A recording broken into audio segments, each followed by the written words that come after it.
I had Michael Holding on this show talking about Black Lives Matter a year and a half ago, and it broke my heart. In the footy club I support at the moment, there's a story about my favourite ever footballer, Surioli, and what he went through when he was playing football, and that also broke my heart. As a young man, do you have any connection to situations like that, or it was never part of your life, mate? Absolutely, tons of it. I mean, I still have it. I was walking into a hotel we were staying at in Melbourne at the MCG. In Melbourne we were playing this year, in the MCG I didn't play, but obviously there with the team, and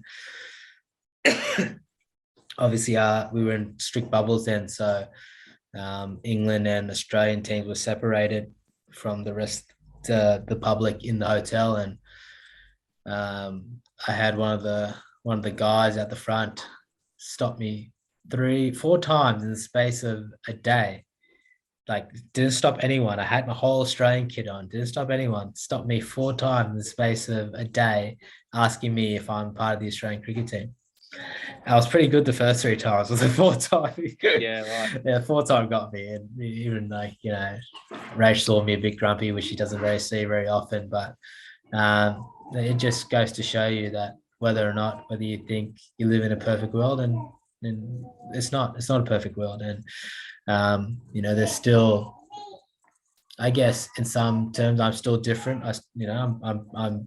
I'm not white. I don't, what you think of the Australian cricket team is not Usman Khawaja right now, unfortunately. Hopefully that'll change in the next, few years, and a lot of stuff we're trying to do behind the scenes of Cricket Australia and whatnot. But, I just wanted to, I guess I haven't really told anyone that story, but other than a couple of guys on my team, but just wanted to point out that this is 2022 and this stuff kind of keeps happening. It still happens, and it doesn't really bother me. As I said, the first 3 times it didn't bother me. It's the 4th time that annoyed me, and I don't know why. And I don't know why it kept happening. Maybe poor guy had a really bad memory, so I let it go. At the end of the day, that kind of stuff's been happening my whole life, little bits and pieces like that, and some bigger ones. But I mean, that's just. It is what it is. Unfortunately, it's institutional. It's been going on for a long time. Me coming into Australia, I always stuck out. I was an immigrant of Pakistani descent, and so I guess where Aisha is the mix of both Rachel and me. For me, it was when I moved out to Western Sydney, I remember that was the real telling one, because I felt like the eastern suburbs were a bit more tolerant at the time, especially in the early 90s. I guess I got a real taste for it when we moved out west. So, I mean, I could go on and talk about this for a long time, and I could talk about a lot of specifics, but I mean, just to make it really basic and just say, look, still prevalent. We're still trying to deal with it, still trying to become better. We've come a long way over the last 10, 15, 20 years, especially since I've been in Australia, but there's still a bit of work to do. Yeah, I don't know. I don't think either of us have the answers to it. I'm not sure what I can add to that, except to say specifics aren't what we need, but as a highly educated, highly intelligent, highly loved 35-year-old Australian, you have a certain way of dealing with it, and you're a very calm, peaceful man. But as an 8 or 9-year-old, how is that? I've got to be honest, when you're 8 or 9 years old, I mean, bullying and all that stuff it's kind of a part of school life in a way. Well, it was when I was young. Like, shouldn't be though, it shouldn't be. Yeah, I guess it's kids. It's very hard. Kids don't really have a filter though, Howie.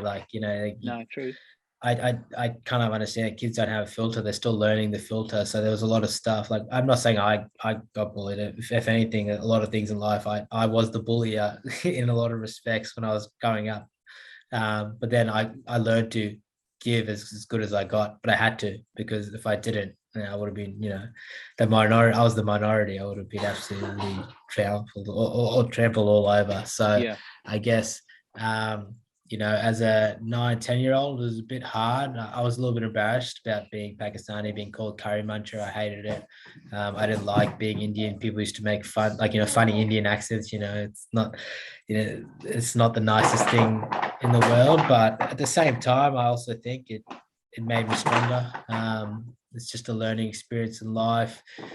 Kids are going to be kids. I actually don't really have a massive issue with kids. I do have a bigger issue with adults because they're in control of their emotions, they're in control of their thoughts, they're in control of their actions, they're responsible for their actions, they're adults, they're legally responsible, whatever it might be, they have no excuse, right?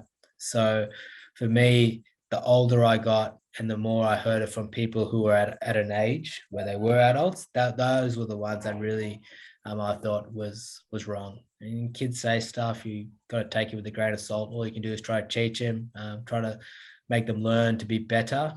But when I was, you know, as a kid, I'd hear some of the things that adults were saying about me because I was dominating cricket at the time, and I guess they didn't like a colored person dominating in their competition. You know, I wasn't, you know, what they expected to see coming out of it, and I'd hear a lot of stuff, and they wouldn't be shy. They'd say it because they knew I'd hear it. They still say it though, and that's the kind of stuff that was wrong.